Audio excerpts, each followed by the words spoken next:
Welcome, ladies and gentlemen, and trolls of all ages, to the Daily Dizzle for Thursday, June 30th, 2011. Tommy Dizzlemits here, as always.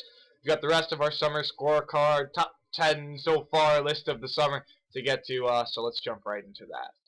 The number 6, it's kind of the breakout comedy hit of the year.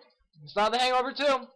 That'd be Bridesmaids. Ended up opening to about $23 million in the second week of the summer, and it has posted the smallest drop consistently almost every single week.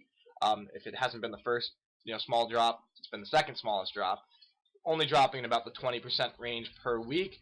Hangover came out 2 or 3 weeks after it, and at this point in the box office, they're neck and neck with their weekend grosses, so it should show the staying power of that.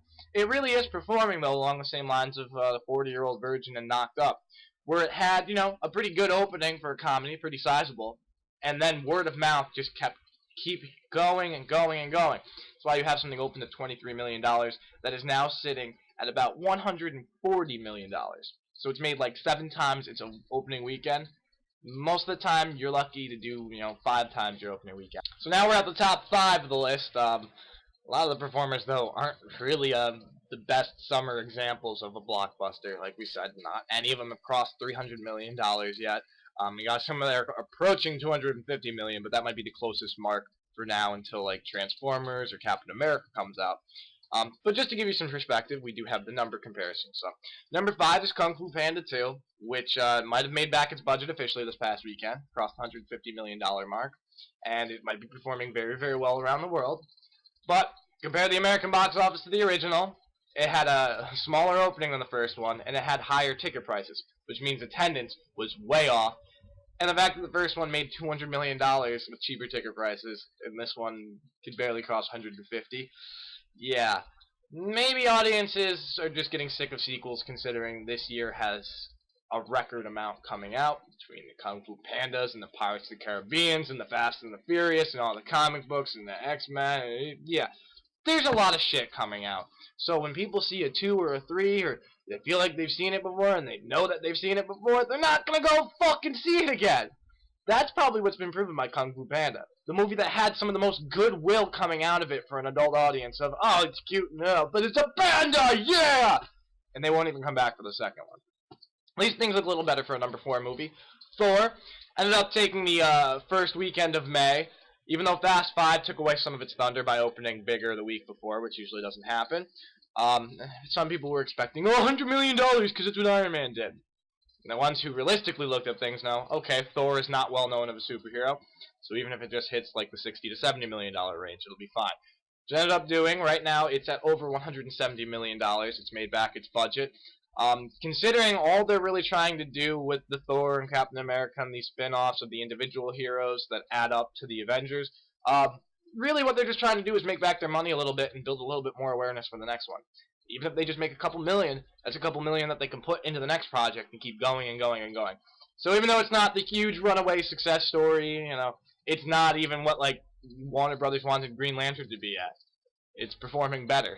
Now kicking off the top 3, it wasn't technically released in the summer, it was released in the shadow of the summer.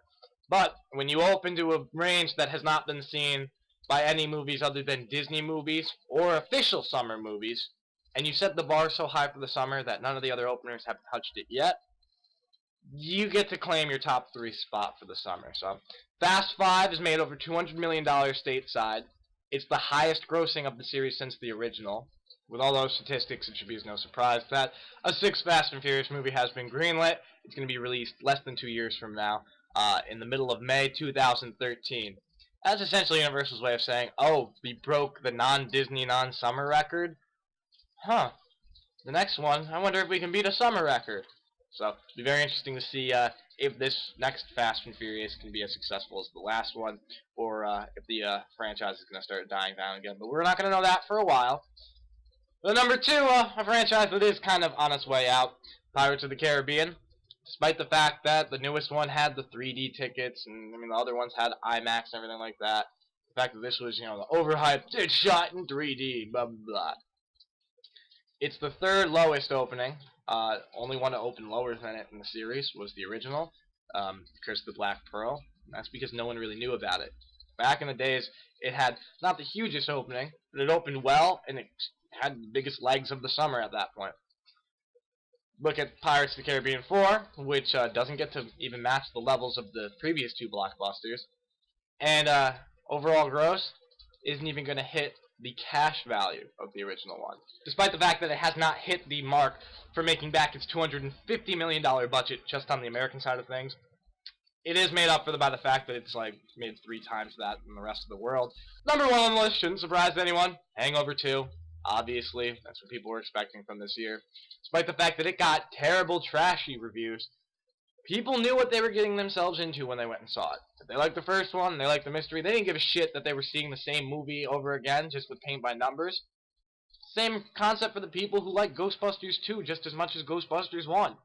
Same goddamn movie, just slightly different elements interchanged. So it was expected that there would be a slight drop-off, and not everyone who went out and saw the first one was going to come out for the second one. It still posted some of the better results of any movies from the summer. In its first 3-day opening weekend, it made $85 million, which is huge, and actually made back its budget just in those 3 days. It had an $80 million budget. If you add in the 2 previous days of the Memorial Day weekend, it did open on a Wednesday, even though that burns off demand some of the time, ended up leading to a huge midnight gross. And if you look at its first 5-day total, it cracked $100 million in 5 days, which is a very, very impressive feat.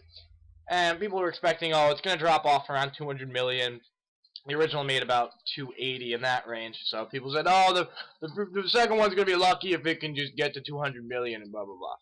At this point, it's about $240 million. So it's about the 80%, 90% retention rate from the original. In the realm of preordained blockbuster success stories and sequels, that puts it like right up there, probably with only Beverly Hills Cop 2 as, oh, we put something out and it was epically awesome and we didn't expect it. And we were able to ride the coattails a little bit longer and still put out not the worst quality product in the world. Now we'll just have to wait and see if The Hangover Part 3 ends up turning out like Beverly Hills Cop Part 3. We'll be back tomorrow with a look at the weekend box office. Transformers 3 isn't looking to outdo the second one, but still looking to do some pretty big business. You also have Tom Hanks and Julia Roberts latest, and one of the Disney Channel bitches is putting something out. So we'll have that all covered tomorrow. Be sure to check back for the Daily Dizzle. I'm Tommy Dizzlemits. Fuck you trolls. And everyone else, we'll see you tomorrow.